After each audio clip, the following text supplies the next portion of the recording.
Assalamualaikum warahmatullahi wabarakatuh, sahabat Nusa Media. Semenjak wafatnya Rasulullah, Bilal tak sanggup mengumandangkan azan lagi. Cuma 3 hari Bilal sanggup mengumandangkan azan setelah Rasulullah Shallallahu Alaihi Wasallam wafat. Bilal selalu berhenti pada kalimat, Asyhadu anna Muhammadar Rasulullah. Betapa sedihnya Bilal saat mengucapkan kalimat itu, aku bersaksi bahwa Muhammad adalah utusan Allah. Dia selalu menangis terseduh-seduh sebelum bisa menyelesaikan azan. Bilal kemudian menghadap Khalifah Abu Bakar As-Siddiq. Dia meminta izin untuk tidak lagi mengumandangkan azan. Bilal tak sanggup menjadi muazin selain untuk salat yang diimami Rasulullah. Sejak saat itu, tak pernah lagi terdengar kumandang azan yang merdu dari Bilal bin Rabah. Beberapa waktu kemudian, Bilal meminta izin Khalifah untuk ikut dalam rombongan pasukan Muslim. Dengan berat hati Khalifah pun mengizinkan Bilal berangkat. Pada suatu malam yang istimewa di Suriah, Bilal sedang tertidur lelap.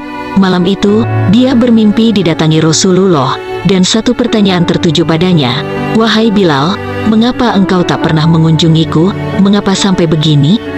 Sontak, Bilal terperanjat, jantungnya berdebar, lalu dengan sigap ia bersiap-siap untuk menempuh perjalanan ke Madinah. Dan dalam sepanjang perjalanan itu pun ia terus menangis karena teringat mimpi Rasulullah. Sesampainya di sana, dia berziarah di makam Nabi Muhammad Shallallahu Alaihi Wasallam. Saat air mata membasahi pipinya, tiba-tiba datanglah 2 orang pemuda berjalan mendekat. Mereka adalah cucu Rasulullah, Sayyidina Hasan dan Sayyidina Husain. Dengan mata sembab Bilal menatap keduanya. Dia bergerak mendekat, memeluk kedua cucu Nabi itu. Salah seorang dari mereka berkata, Paman, maukah engkau sekali saja mengumandangkan azan untuk kami? Kami ingin mengenang kakek kami, Paman. Kami ingin mendengarkan azanmu, wahai muazin Nabi. Sebagaimana pada masa Rasulullah, tentu saja Bilal tak mampu menolak permintaan cucu Rasulullah dan mengiyakannya.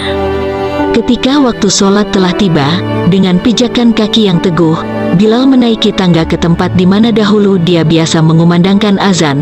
Ia menarik nafas dalam, memulai suaranya. Lantunan kumandang azan pun menyapa pendengaran banyak orang. Allahu Akbar, Allahu Akbar. Bilal memulai azan. Kota Madinah tiba-tiba saja menjadi senyap. Penduduk Madinah terkejut. Suara yang telah hilang selama bertahun-tahun terdengar lagi. Suara azan yang indah merdu dan tak pernah terdengar lagi setelah wafatnya Rasulullah itu, kini terdengar kembali. Madinah menjadi gempar dan para penduduk berlarian keluar rumah. Mereka memastikan, benarkah suara itu adalah suara azan kala Rasulullah masih hidup. Ketika sampai pada kalimat, Asyhadu alla ilaha illallah, orang-orang berlari dari segala penjuru menuju sumber suara itu. Asyhadu anna Muhammadar Rasulullah. Seduse dan tangis penduduk Madinah menggema, air mata mereka membanjir. Luapan rindu yang dalam kepada sang utusan, Nabi Muhammad Shallallahu Alaihi Wasallam tak terbendung lagi. Mereka menangis. Terkenanglah masa-masa saat Rasulullah Shallallahu Alaihi Wasallam masih berada di tengah-tengah mereka. Bilal sendiri yang tengah azan pun terhenti. Dia tidak sanggup meneruskannya. Air matanya berderai-derai di pipi. Suara mendadak berat.